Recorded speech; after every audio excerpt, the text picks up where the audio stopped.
में, परमेश्वर की उपस्थिति में, परमेश्वर के लोगों के माध्यम में हो और परमेश्वर की जिसमें इच्छा हो उसको शादी माना जाता है। तो आइए हम कलाम में से पढ़ते हैं।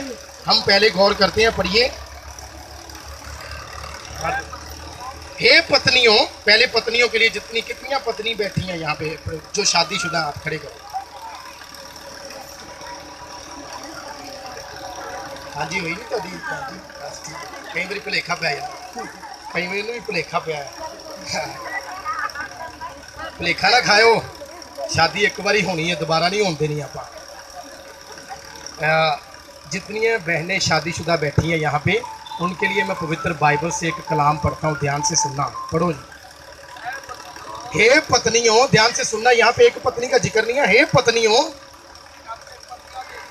तुसी अपने पतियां दे अधीन रहो जैसे प्रभु के। मैं आपको बताता हूँ, आज बहुत सी औरतें भक्ति करती हैं, आज बहुत सी औरतें बंदगी करती हैं, आज बहुत सी औरतें तरह तरह के जगहों पे जाकर बड़ी भक्ति करती हैं, और वो कई कई जगहों पे जाकर झाड़ू पोछा करती हैं कि हमें शीश मिले कि हम बड़ी परमेश्वर की भक्ति करते हैं। यहाँ पे लिखा है, जैसे तुम प्रभु के अधीन हो, जैसे खुदावंद यीशु मसीह के अधीन हो, जैसे परमेश्वर के अधीन हो, कलाम में लिखा है, वैसे अपने पतियों के अधीन रहो।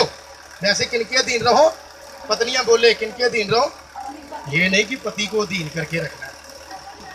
कई घरों में तो थापा बहुत मशहूर है। थापा पता ना आपको? हाँ, कपड़े धोने वाला। कपड़े धोने वाला, क्योंकि वो औरतों को जल्दी मिल जाता है कहाँ पे रखा होगा, तो उसका औरतों को ही पता है कहाँ पे रखा हुआ है ना। वो सबसे जल्दी मिलने वाली चीज है। बहुत सी ऐसे स्थान है जहाँ पे, जिन घरों में थापा मशहूर है। जब भी कोई पत्नी बात नहीं मानता, जब भी पति कोई बात पर नहीं चलता, तो पत्नियां उनके ऊपर हैवी होती हैं, उनके ऊपर अधीन होती हैं, उनको अपने कब्जे में रखना चाहती हैं। ध्यान से सुनो पत्नियों, ये जो नई शादी होने वाली है, इन बहनों से भी बेनती है, सुनना। चुन्नी से आवाज आती है ना कानों में, बहुत होती है।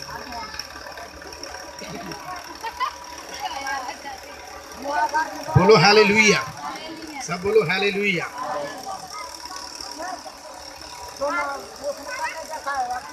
बहनों, बहन जी आप भी सुनना ध्यान से, ये पत्नियों के बारे में मैं बता रहा हूँ और बड़ी जरूरी बात है।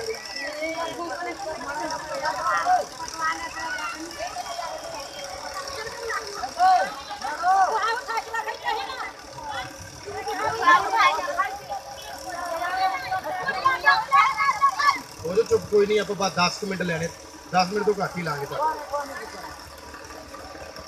चलो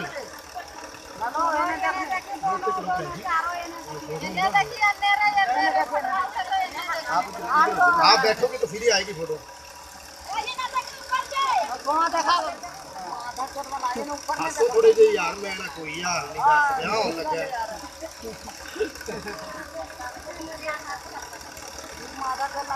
तो लड़की तो अपने घर को छोड़कर जा रही है, थोड़ा सा चेहरा नाराज होता है। तुम कहाँ पे जा रहे हो? पाकिस्तान की हद पार कर रहे हो।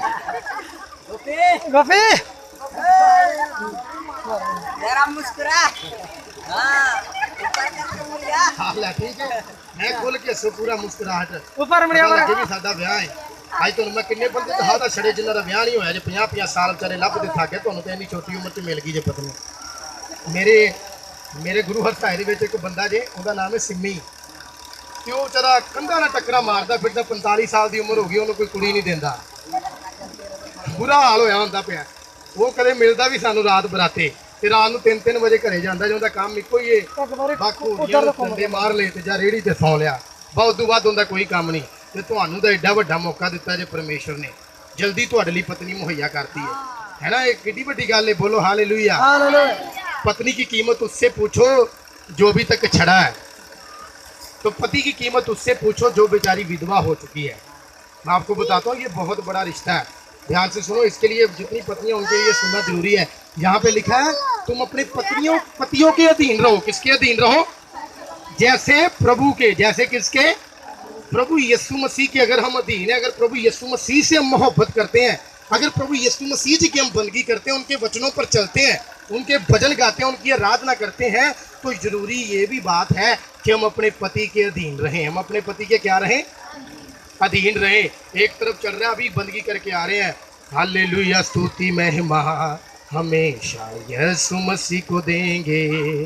बंदगी करके ही जा रहे हैं, पति घर पे है, पति ने कोई काम नहीं आपका किया, तो फिर उसी सुर में गाली शुरू हो जाती है। तेनू मैं क्या सी तो क्यों नहीं कीता, फलाना टिमका, बहुत कुछ होता है। फिर मैं वो बातें इस्तेमाल नहीं करना चाहता। मैं तो तेरे नाल ब्याह करा के पछतौनी पी है, एडा नकम्मा बंदा मिल गया मैं। सही बात है। जैसे आप प्रभु के अधीन हैं, बहुत सी दरगाहों पे पोचा मारने जाती हैं पर अपने पति की इज्जत नहीं करती हैं। मैं आपको स्पष्ट कहता हूँ, नांगे साधुओं की इज्जत करती हैं, वो जो नंगे बाबे घूमते हैं ना, उनकी वो इज्जत करती हैं, पर अपने पति की इज्जत नहीं करती। फिट लांत ऐसी भक्ति की, क्या फायदा उस भक्ति का। बड़ी मेहनत करती हैं पर अपने पति की इज्जत नहीं करती, उसका कोई फायदा नहीं है। वो बंदगी नहीं है, आपकी भक्ति नहीं है। जब तक आप अपने पति के अधीन नहीं है, जब तक आप अपने पति की इज्जत नहीं करती हैं। तो ध्यान से सुनना, पहली बात पत्नियों के लिए होगी। पत्नियां क्या कहती हैं? पत्नियों के लिए क्या बोला गया? सब बहनें बोले, हे पत्नियों, अपने पति के क्या, कहाँ पे रहो? सर पे नहीं, कहाँ पे उसके क्या रहो? अधीन। उसको इज्जत दो, उसकी इज्जत करो। आपको पता है, जो अच्छी पत्नी होती है, जब उसका पति काम पर जाता है तो वो अपने घर को संभालती है। कलाम में लिखा है, वो अपने घर को, अपने बाल बच्चों की देखभाल करती है, अपने बच्चों को संभालती है। और उसका पति जहाँ पे बैठा होता है, उसकी वजह से वहाँ पे उसकी इज्जत होती है। बोलो हालेलुया, बोलो प्रभु यीशु मसीह के नाम की, यीशु मसीह के नाम की। पहली बात पत्नियों के लिए आगे बढ़ेंगे हम, ध्यान से सुनना। क्योंकि पति क्या है पत्नी का? बोलो क्या है पति पत्नी का? आपको पता है, जब कोई पत्नी गलत हो जाती है, मैं स्पष्ट बातें कहता हूँ, सीधी बात, जब पत्नी गलत हो जाती है, जब पत्नी किसी और आदमी की ओर देखने लग जाती है अपने पति के अलावा, तो पति का सर जो है वो शर्म से झुक जाता है। क्यों झुक जाता है? क्योंकि पत्नी तो पति का क्या है? सर है। इसलिए तो नहीं कहते समाज में, मेरा तो सर कट गया, मैं किसी को मुंह दिखाने के लायक नहीं।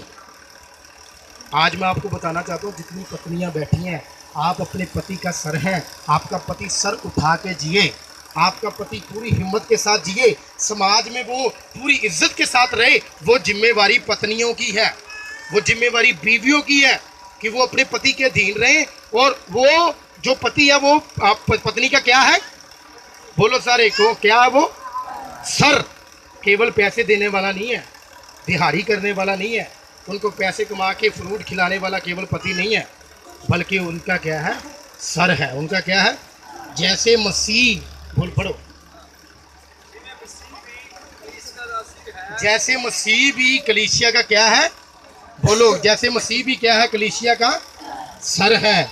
मैं आपको बताना चाहता हूँ, जब कोई कलीसिया पाप करती है, जब कोई चर्च के लोग बुरा करते हैं, जब प्रभु को मांगने वाले कुछ ऐसी गंदी हरकत करते हैं, तो प्रभु यीशु मसीह जो कलीसिया का सर है, उसका भी सर शर्म से झुक जाता है। तो यदि हम